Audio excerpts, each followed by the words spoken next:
Hello, welcome back to my channel, Seven Speed Manipur. Ngasi another video amaga loina namuk myang from the Purga luxury hero gi Mavrick 440 habuga sorry 450 440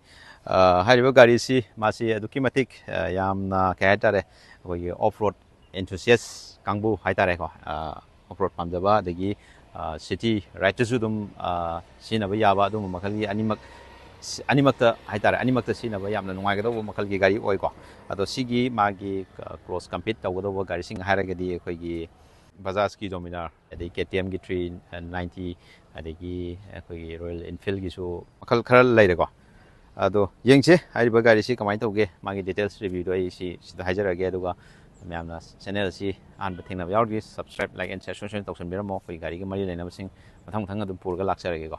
ado ngasi gi di video si hauno tawsan jarage myam miyeng taminar si okay.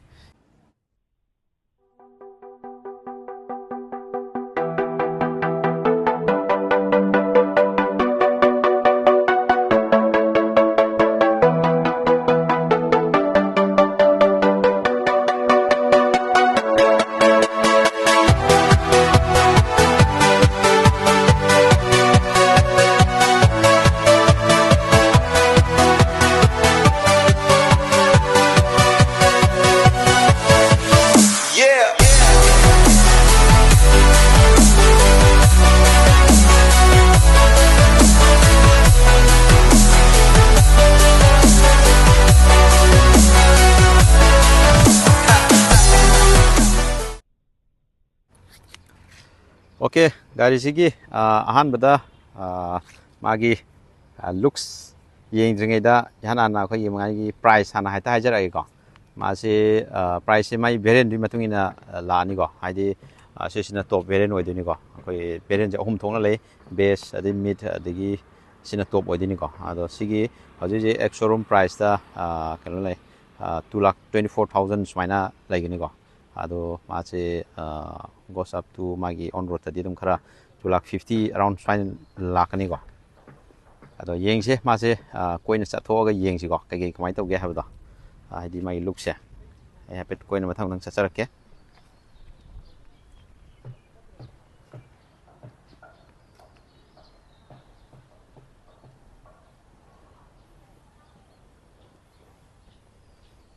sine magi looks side ki looks is maina ugani ko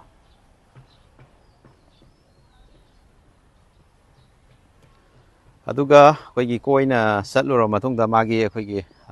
front dagi hana heta hawrase front da kari ga yauri habdu ji yengminase aduga ariba gari si koigi loinamak magi setup se light ki setup se LED nga to oina oirani ko yengbiu hayapet si light si on tawjarake ko smaina koigi moigi Honda keno gi Hero gi koigi magi keno se signature light se koigi height shape da smaina lakani bo si mathang si LED oigani ko si jo makha projector da LED lakani sina DRL just maina ugani ko aduga magi suspension maina telescopic suspension maina pigini aduga magi se sigi kenos mudguard haigadra sigi kenos ma koigi yamna solid oina haidare yamna koi metal loi pi debu ko maina ngto yamna se jo magi fana na bisi yam lingna fadani yauri aduga sigi side lom lakpa kanda sigi magi brake haitare disc ki keno sima su yam pakna marang kaina phadana dual channel ABS ko yaure aduga sigi som side su reflector sound na yaur leire ko aduga sigi magi diameter si 4.5 mm gi sang das mai le 320 mai sang le ngoni ko sigi sang ai screen hapsarage aduga magi tire si su koi MRF tire de pide aduga magi tire gi size na 17 inch lakani ko mamangi ja okay ado maruina koigi tire gi magi leiriba position sing matungina gari se maruina company na kana koigi off road pambe sinau sing adagi koigi city ride ko on road ta thauba pambe sinau sing gi damakta ani se koigi combo da haitare ani mak yana na ba haiba tare ta sing hargadi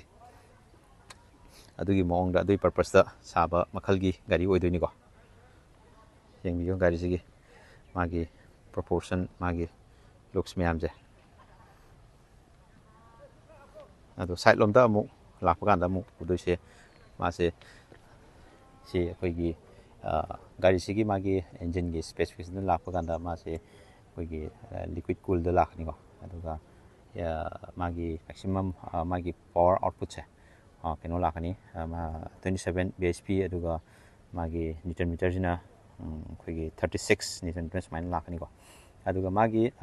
koigi base model ga adagi magi top model ga ni khena base koigi engine ji jo koigi diamond cut ta lakane boga aduga sigi alloy si ju diamond cut ta lakani do base na mo koigi spoke simple spoke ta dum lakadoi ne boga sigi si urji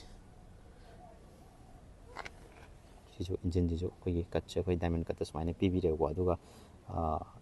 magi layout si ju koigi matte black ki mo ong da pi re aduga mai chassis magi frame ji ju yam ling na fadana happy boga kari sige aduga fiber ne metal da pibsu yaure aduga som nakanda lakpa kanda sida koigi Mavrick 440 ne sida sticker sound 3D da yauraga leire aduga sigi fiber ore ko sida torque kana swain thale aduga foot pad yam sina koigi rubber maning mamang koi rubber da hape ko aduga som maning lom da lakpa kanda mok sigi maningi suspension je koigi twin kano da soccer absorber da smaina ppb da aduga koi maning lom da amuk lakpa kanda maning lom dagi ubagi magi view se am tiyeng view smaina ubani ko si grab handle si da hero na sin thale ko si amna solid oi pipe di am lingi ko sina koigi siju koigi fiber ne adu si am ling ni yawi ko sina koigi kano ne turn indicator do signal kenogi adu jare adu ga state so hoigi sigi guard che hoigi ma'am na khoi si je nupi na khoigi state tong ma kan da kitang nuaina na ba khoi firon khoigi tayar da sapta na ba ko adugi kudong sa am pire duga sisu khoigi height shape ta dum pire ko telem ja smaina aduga tayar gi size se maning chi yam phadana park sound phadana yaure aduga maning gi chu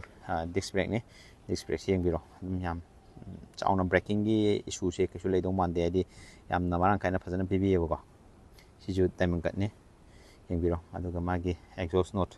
ade si swing arm si lere ado maningi size na sigi size 17 inch la ni ko aduga somda lapa kachu thudongna haningai kachu thudongna yaudre abatare do magi gari sigi magi maroin magi seat ki height che si ju khoi gi 800 mm gi around adwai gi sang do oi ko aduna khoi short rider sing ju yamna stay da nungai taba haidi adum do oi ro ai kakhalaga nang yengan jar ke ko ai gi height che khoi 5.89 smain lai ko ado ai kakhalaga ai gi height chi matung na hapedang gari sigi magi position du su ai yengan jar ke sing ai dum full flat adum phadana ta ba ngam ko ingwan di kitang name ba hai tare 5.56 ko adu su adum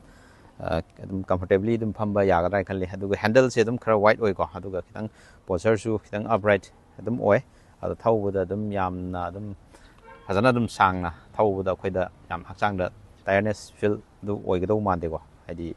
gari sigi magi structure position je adum phamba su yamna adum comfortable oina fazana phamba yai adu sene aduga khoigi maningi pilengi maningi passenger seat ju dum marang kaina dum padan lai aduga magi seat ki cushion ji ju dum padana adum nungai na phamba yagani ko aduga akoigi sigi magi gari sigi magi handle bar da lakpa kanda kai lege have du suai mem hajar ke magi fit and finish material je touch and feel koi adum premium ne se dum khara dum oi ko yeng da magi switch adagi mayam ji this from the Zulay start key and then kill switch in browser sigi haiba sida SOS size na khoi gi GPS connection gi or malago yarje adisina hazard oidin ko aduga khoi gi safety feature rom da yamna nungaiba yamna kana ga do ba ma haire gi sida khoi gi SOS na tharje sigi yamna meaningful am oiba ma lemi ko safe or soul haimi ko khoi gi keno SOS gi khoi meaning ko ada sida button am yarje makha da angba ko si khoi gi khoi kai gumba si phone number ani connect to doine ba ai isa gi khoi rider gi thori mi gi ama dai family gi emong member ama ga ta dum orja ai ba da ai kai gumba khudong thiba gari se pur ga khudong thiba thok matam da aina sigi button je da namma kan da sai gi ꯑꯩꯒꯤ ꯉꯁꯥꯏꯒꯤ connect ꯇꯧꯔꯤꯕ number ꯑꯃꯗꯨꯗ ꯃꯥꯒꯤ ꯀꯩꯅꯣ ꯁꯤꯒꯤ ꯑꯦꯂꯥꯔꯠꯁꯦ ꯆꯠꯈꯤꯗꯣꯏꯅꯦꯕꯀꯣ ꯑꯗꯨꯒ ꯑꯩꯁꯦ ꯈꯨꯗꯣꯡꯊꯤꯕ ꯑꯃ ꯇꯥꯔꯦ ꯈꯨꯗꯣꯡꯊꯤꯕ ꯑꯃ ꯅꯪꯉꯦ ꯍꯥꯏꯕꯗꯣ ꯑꯁꯣꯝꯗ ꯄꯥꯎꯗꯣ ꯐꯥꯎꯅꯅꯕꯒꯤꯗꯃꯛꯇꯅꯤꯗ ꯑꯗꯣ ꯁꯤꯒꯤ ꯑꯗꯨꯒ ꯁꯣꯝꯗ ꯇ꯭ꯔꯦꯛ GPS ꯇꯧꯔꯒ ꯇ꯭ꯔꯦꯛꯀꯤꯡ ꯇꯧꯔꯛꯀꯗꯣꯏꯅꯦꯕꯀꯣ ꯑꯗꯨꯒꯤ ꯈꯨꯗꯣꯡꯆꯥꯕ ꯑꯃ ꯁꯤꯗ ꯑꯗꯨꯝ ꯄꯤꯔꯤꯀꯣ ꯁꯤ ꯌꯥꯝꯅ ꯀꯥꯟꯅꯕ ꯐꯤꯆꯔ ꯑꯃꯅꯦꯅ ꯍꯥꯏꯅꯤꯡꯉꯤꯀꯣ ꯁꯤꯅ ꯑꯗꯨꯒ ꯁꯤꯗꯩꯗ ꯃꯥꯒꯤ ꯀꯩꯅꯣ ꯃꯥꯒꯤ ꯏꯟꯁꯇ꯭ꯔꯨꯃꯦꯟ ꯀ꯭ꯂꯁꯇꯔ ꯌꯦꯡꯉꯁꯤ ꯃꯥꯒꯤ ꯁꯤꯒꯤ ꯑꯣꯟ ꯇꯧꯔꯒ ꯑꯩ ꯍꯥꯏꯐꯦꯠ ꯑꯣꯟ ꯇꯧꯖꯔꯛꯀꯦꯀꯣ sida pibje adum daytime da su magi brightness adum fadana adum clearly fadana adum uba ngami ko ABS ki indicator re thau gi engine gi ko adagi sida gear gi indication adum tawrani ada kilometer aina sida thauba adum ulani adagi sida speedometer gi ni sida ani ko the side stand cut engine cut tawbugi adu su sida pire ko sida su gear indicator si yaujare adagi sida lem indicate tawbugi ko aduga plus du mathakta mase khoigi connect feature haitare ko mogi hero gi sida application tawraga sida connect tawrakanda feature myam access tawba yabi chu khudong sa piri adagi bluetooth connect tawba adagi khoigi navigation tawba dum yarni adagi call lakpa message loinamak everything sida loinamak indicate sida so loi tawrane ko adugi khudong sa ba nungai bi sum phangani adugi mathakta mu sida mu khoigi charging port haibitare somdu suma yauri sumaina mailani aduga sida E20 hero E20 ju myam khangbiramani khoigi ethanol 20 haibni ko sigi fuel sigi keno su dum sida sinaba yarni haibni sida tank ta Mavrick hena smain thare ko aduga magi akoigi gari sigi tank capacity 13 liters maina pi ko airina piba mileage haibitare around akoigi 30 to 35 ki manungda dum magi mileage smaina fangani na haibi ko aduga siong maningi telem smaina ugani aduga magi exhaust ki magi sound jo ai hapetang start tawraga mai exhaust note to hapetang taminasi ko kyamna phajage habdi yengbi am bass yamna phajana leigo gari se mai sound je adu khoi tabada khoi yam lumlum lawraga kano tawdo nungai bada du oyebo ai hapet on tawjarake yengminase